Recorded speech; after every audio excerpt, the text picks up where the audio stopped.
Once upon a time, there lived a woman who vowed to marry from a very wealthy family. Her name was Chinwe, and she only dated men who she believed were extremely rich. Not just rich, but filthy rich. Chinwe made it a duty never to date a man who came from a poor family. She didn't care if he was rich or not, because she believed that men of this caliber had so much responsibilities on their hands and would end up being poor in the nearest future. She wanted a man whose family had generational wealth, capable of satisfying up to their fourth generation. Chinwe craved this level of luxury and was not willing to compromise for anything in the world. How can a whole me end up with a poor wretched pauper? She said to her friend Uju, who laughed and reminded her that her family was poor. There is nothing wrong with being poor.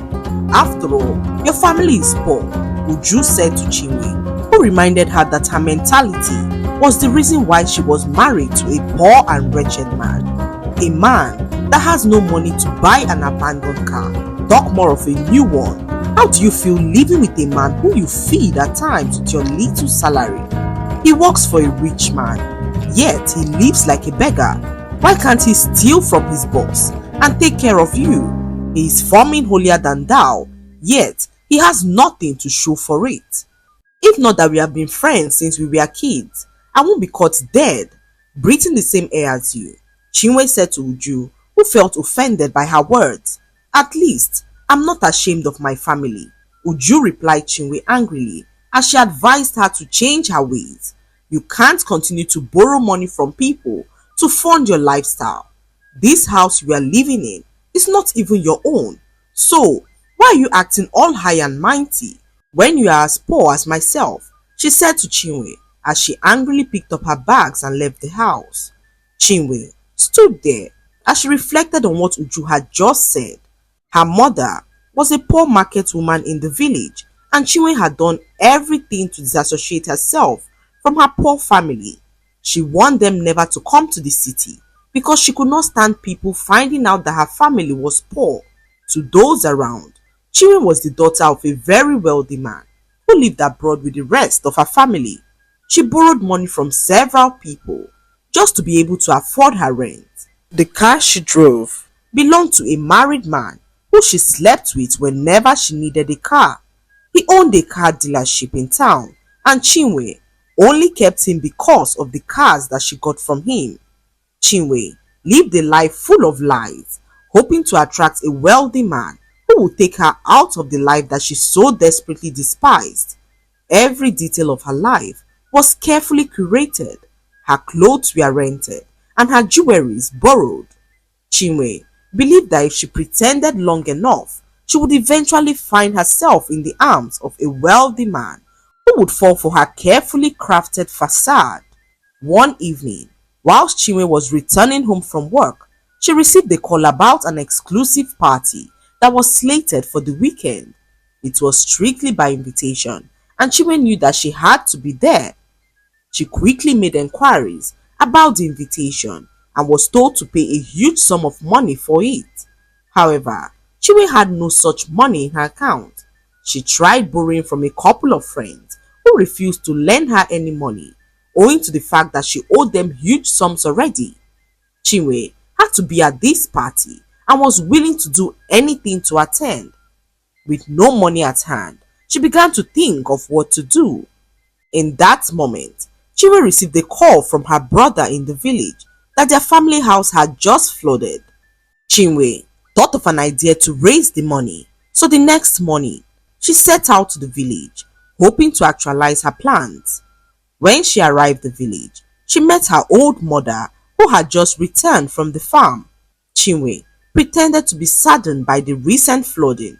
She convinced her mother and brother to hand over their family land documents to her for safekeeping, citing the recent flooding.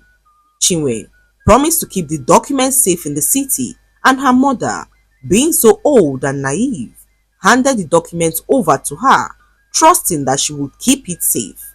What she did not know was that Chinwe had other plans for the documents. She planned on using it to secure her place at the party. Chinwe was so delighted that her plan worked. She returned to the city and began to make plans for the party. She approached her friend Gina to borrow her some wigs and clothes, promising to return them after the party. Chinwe could not risk anything going wrong at this point. After all the money that she had spent on the evening of the party, Chinwe arrived at the venue like royalty. She looked extremely beautiful, and the men could not help but stare. Heads turned as she entered the venue, her confidence radiating like the morning sun. Chinwe carefully scanned the room, dismissing the married men who seemed to approach her. Her eyes finally settled on a man who stood quietly by the bar. He was tall, strikingly handsome, and dressed in an impeccable tailored suit. His name was Toby, and he was the heir of one of the wealthiest families in the country who recently returned from living abroad. Determined to catch his attention, Chinwe put her charm into overdrive. She approached him and introduced herself to him as the daughter of a very wealthy man who lives in the UK. Chinwe made up several convincing stories to prove to Toby that she was rich. She even went as far as faking a phone call to her supposed father, effortlessly painting a picture of a privileged woman whose family owned estates overseas.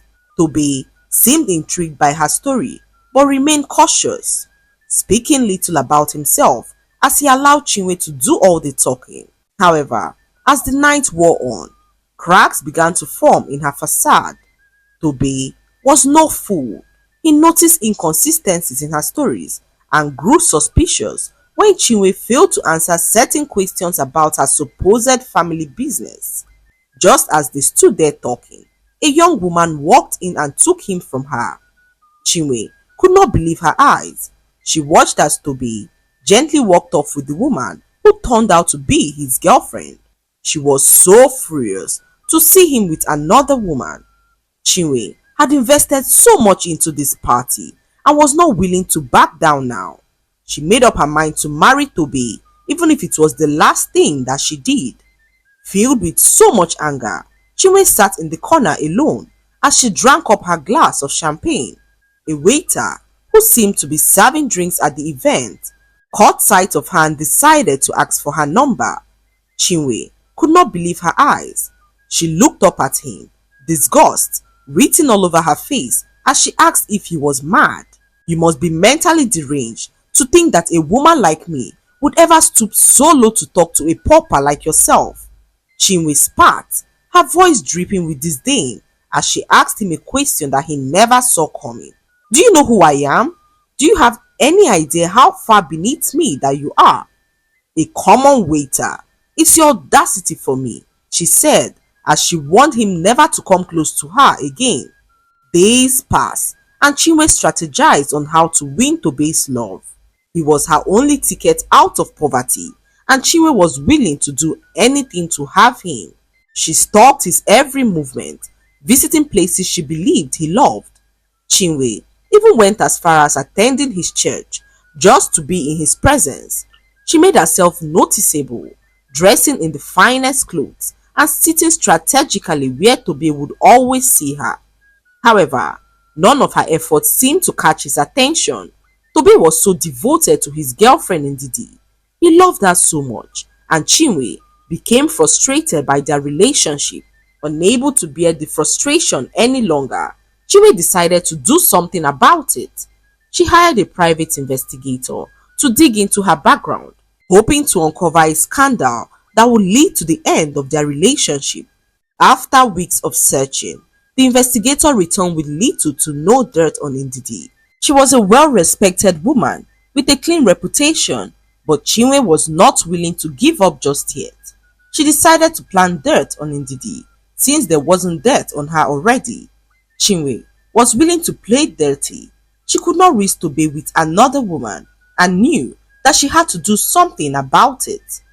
Just as she stood there contemplating on what to do, Chinwe decided to plant false messages, using a second phone to text Tobe anonymously, claiming to be someone who had evidence of his girlfriend's infidelity.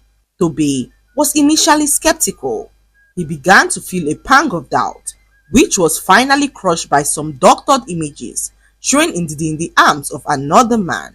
Tobe confronted Ndidi with the photos, but Ndidi denied the accusations vehemently. He loved Ndidi so much, but couldn't ignore the mounting evidence that Chinwe had fabricated. Their once loving relationship grew strained, and eventually Tobe decided to take a break to clear his head. Chinwe was so delighted at this. She saw this as her opportunity to finally win him over. So, she began to spend more time with him, inserting herself into his life under the guise of comforting him. Chinwe brought cooked meals for him, planned outings, and showered him with so much attention. Yet, despite her efforts, Tobe remained distant. He was polite but never reciprocated her affections, and Chinwe grew frustrated by this. One evening, while at Tobe's house, Chinwe leaned in and confessed her feelings to him. Tobe, sensing her desperation, pushed her away and warned her never to try this with him again. But Chinwe was relentless. She forced a kiss on him, hoping to stir some form of emotions. Tobe stepped back from her, his face filled with disgust and disdain, but Chinwe refused to give up. She confessed her feelings to him again, saying that his girlfriend Ndidi did not deserve him. Tobe ignored her completely, but his suspicions of her began to grow. One afternoon, Chinwe's mother arrived at Tobe's house in search of her daughter. She had come to the city in search of Chinwe because a group of strangers paid a visit to their village, claiming ownership of their family land. Chinwe's mother was so desperate to retrieve the land documents. She arrived at Chinwe's house and was told that Chinwe was currently at Tobe's house.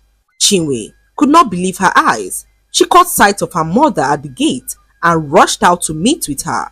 "Why are you here, Mama? Do you want to ruin everything that I've worked so hard to build?" she asked her mother, who went on to ask about the land documents. Chinwe, on hearing this, flared up in anger. She dragged her mother to the back of the house, away from prying eyes, and began to yell angrily at her. "You're nothing but a poor wretched woman," she hissed.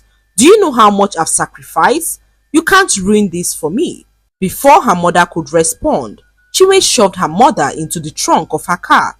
"Stay there until I'm done," she ordered as she walked back into the house, hoping that Tobe didn't hear the altercation. She met Tobe preparing to head out for a meeting, and Chinwe informed him that she had to go. She got into her car and drove out of the premises with her mother carefully tucked away in the trunk of the car.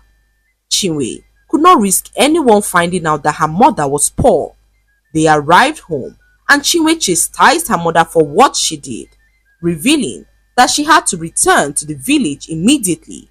"You can't stay here, Mama," she said as she informed her that they had to leave for the car park immediately.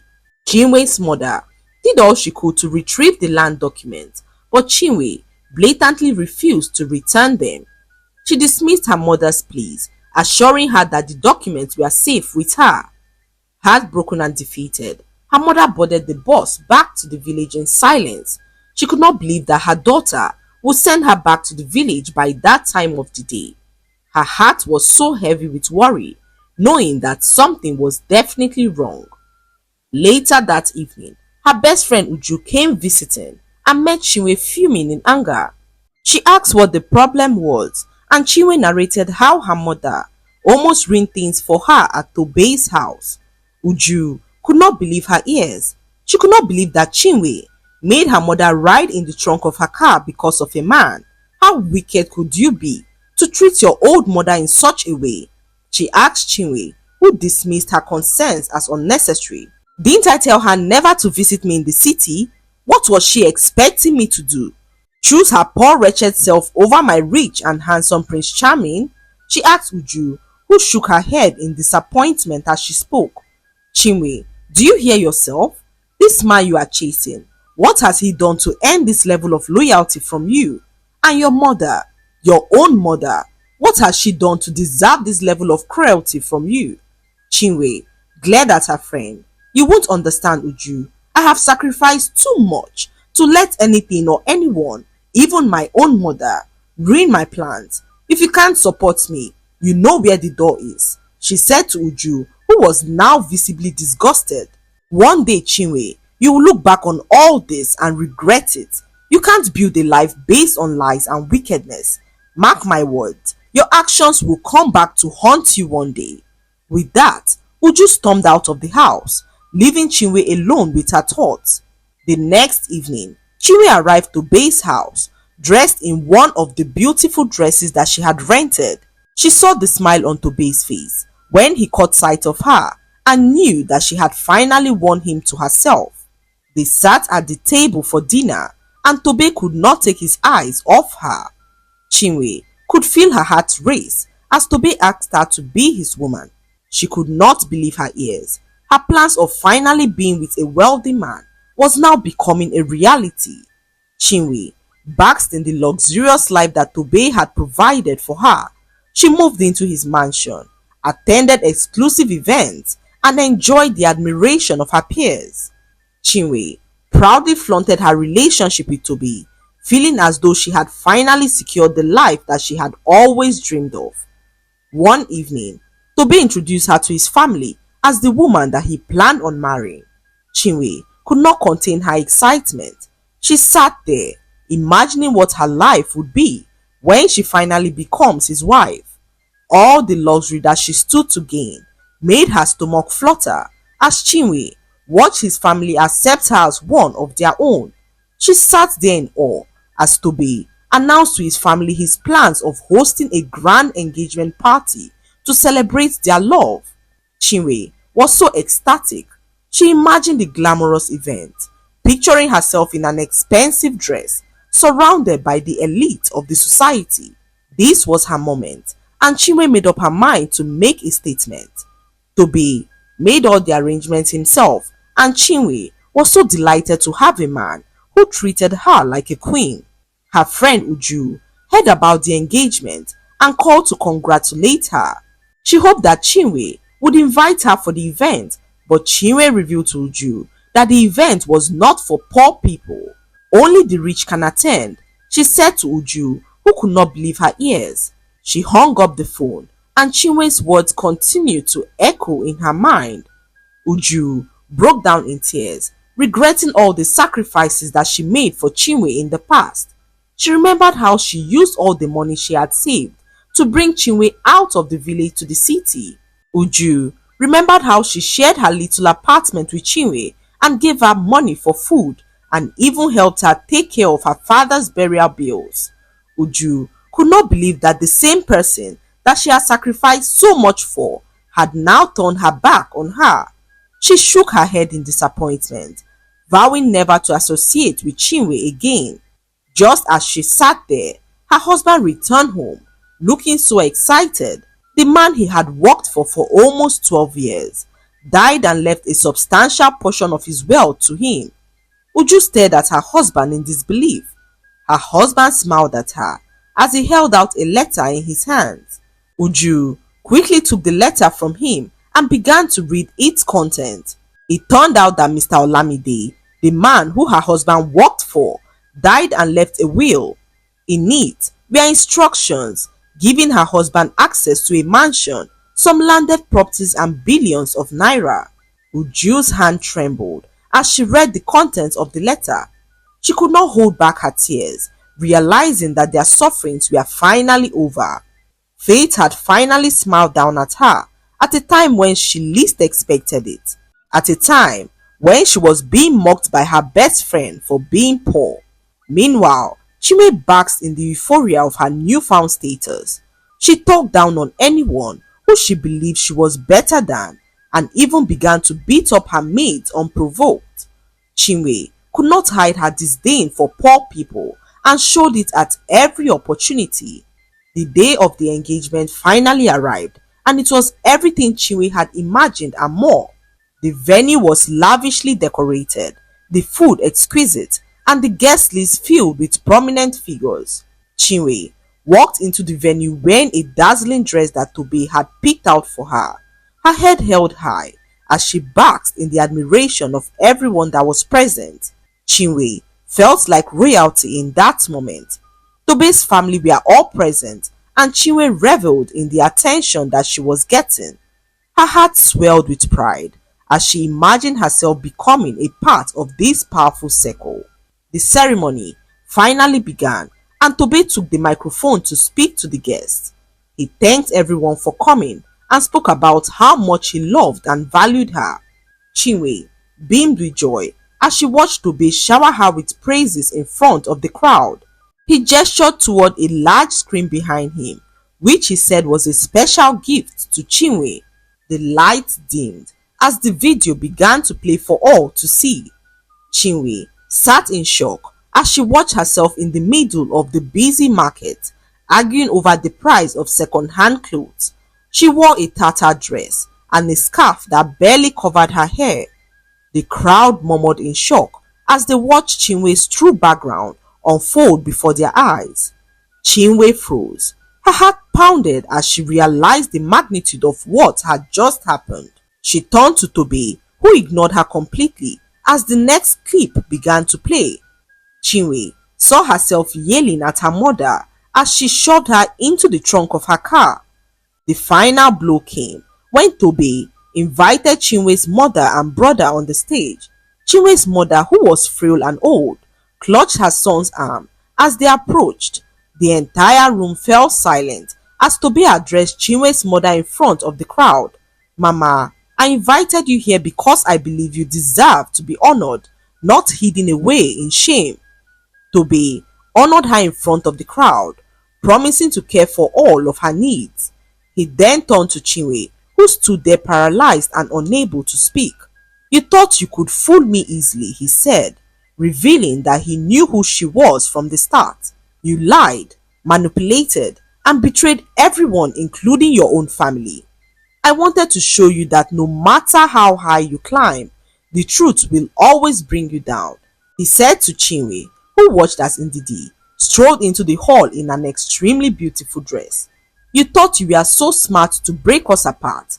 What you did not know was that Ndidi and I were always 10 steps ahead of you," Tobe said with a smirk on his face as Ndidi joined him on stage. Chinwe's world shattered in that moment as Ndidi's presence confirmed that she was nothing but a pawn in their own game. "We knew about your schemes, Chinwe," Ndidi began, her voice calm but cutting. "Every lie you told, every cruel act you committed was recorded to show the world who you truly were." Chinwe's knees buckled as she tried to hold herself up for much longer. Tears poured down her face as she looked at the people who once admired her, cast disgusting glances at her. Tobe turned to her, his voice laced with cold detachment. "You thought you could use lies and desperation to trap me, but I wanted to show you what true shame looks like.